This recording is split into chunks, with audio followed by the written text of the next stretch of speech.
There's a stigma around adults who ride bikes where it's like, oh, especially as a Black person, it's like, oh, you did something really wrong. Like, even my dad, like, he had a DUI and they took his license and he rode a bike because he had to. But that's not my story.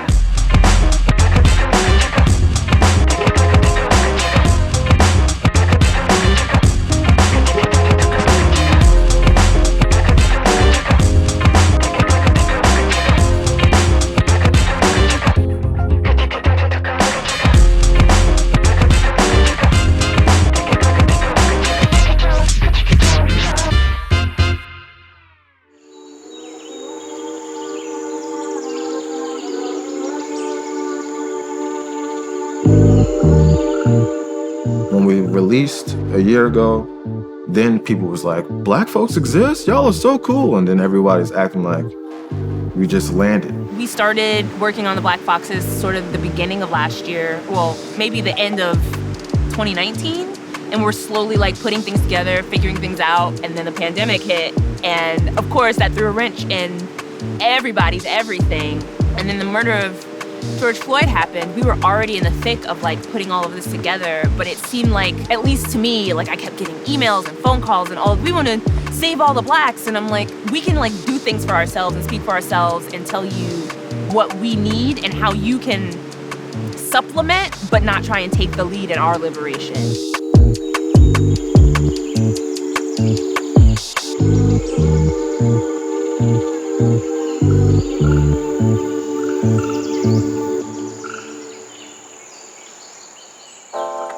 Ayesha and Will, brought all of us together. Some of us through social media, some of us through them knowing them already. But we were like, yeah, we should totally get a group of Black people together and start talking about cycling. All right. So I am in the Smoky Mountains of Tennessee, which I never suspected I would be. But I'm here with the Black Foxes as sort of a learning experience and also just like communion and reunion. Like it's a moment for us to like just fully release and drop our guard and just interact with one another, be creative, and also for some of us to learn bike packing.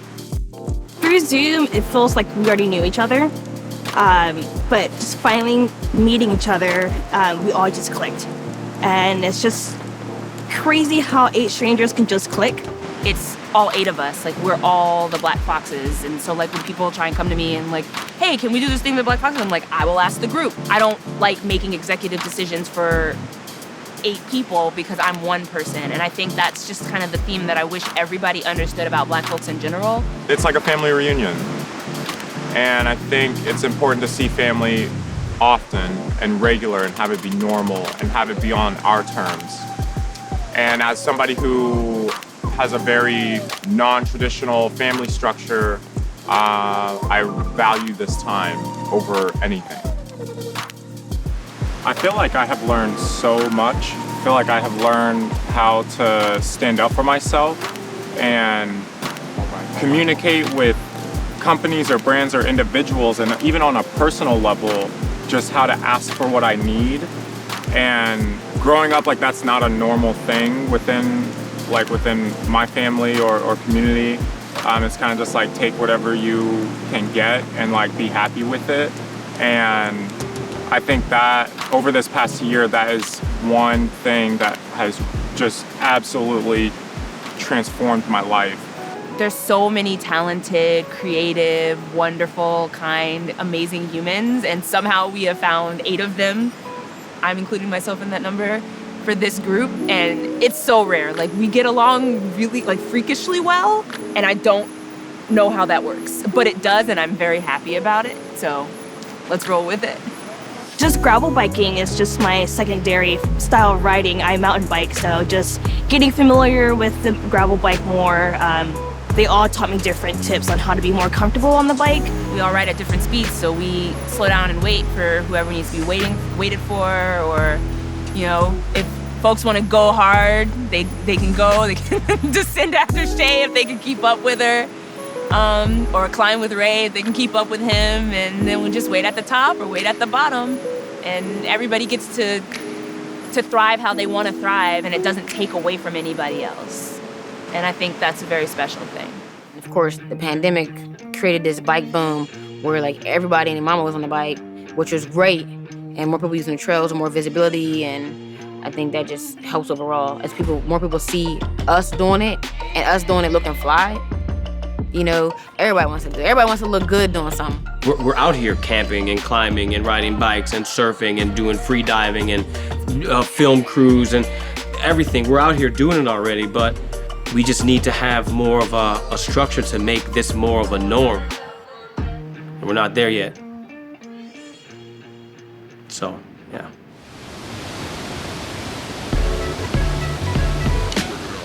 I want black normalcy. I want black success and black joy, black happiness, black everything to be just as normal as they're making black pain in the media and on TV. We see a lot of that, right? That's like normal. So a lot of people think that, oh, being black is being killed, or struggle, or need help, or these types of things. You know what I mean? So that's what it is, you know? Black empowerment and making being a black outdoors person, making black joy a normal thing. Black boy joy is like an amazing thing to have only because you're showing your truest form. You don't care about like what other people think. You're just like, oh, I'm just gonna do this thing and I'm gonna be amazing at it and I'm gonna smile and I'm gonna like really express myself and not care about any other outside barriers. We're happy people, we're strong and resilient people. I mean, look at everything we've been through. We're still here. Cycling was never a thing where I was like, oh, I'm gonna do it to do all this other stuff. I was just doing it to go around Queens. I was doing it to see other neighborhoods. Yo, so at first I got into cycling for just like transportation.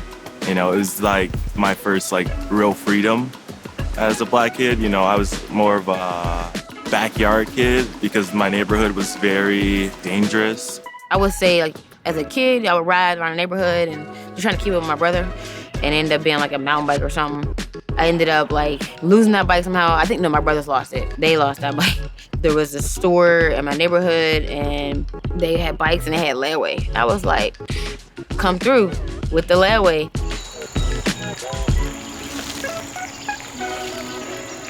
My childhood was hard. It was really hard. It was very difficult and I really wanted to get out of it. I didn't want to be in that space anymore. I didn't want to be down. I didn't want to be sad. I didn't want to struggle anymore. I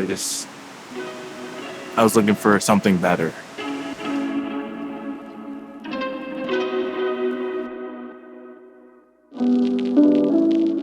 I mean, bikes are super fun. I think even like riding a bike as a kid, you do it because it's an exciting thing. It makes it easier to get places. It gives you freedom and mobility. Kids don't have that usually. You can't drive anywhere, so you want to go see your friend's house. You either walk in or you're biking or you got to talk somebody in and driving you over there. And so, I don't know, I think the freedom that bikes gives is the reason that I just kept trying new ways to enjoy bikes.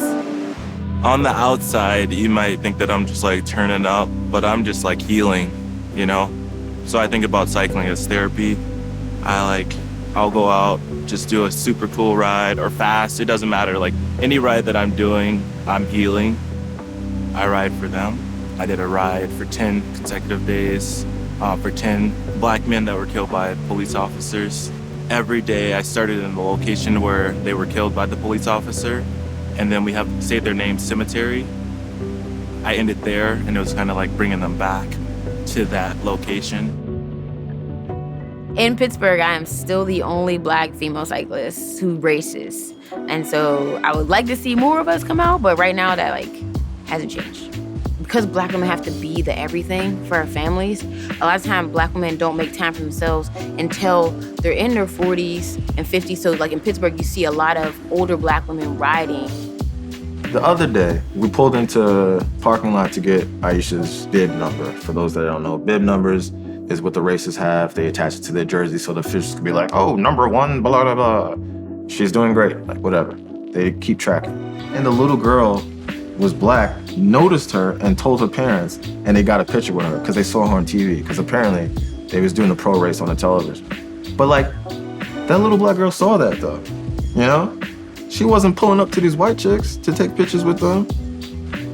you know, that means something, you know? Like, that's why we're doing this, you know? Like, because people are like, oh, they enjoy that. They love seeing that. It is doubly harder for her to make moves and make strides because of her being a black woman, you know?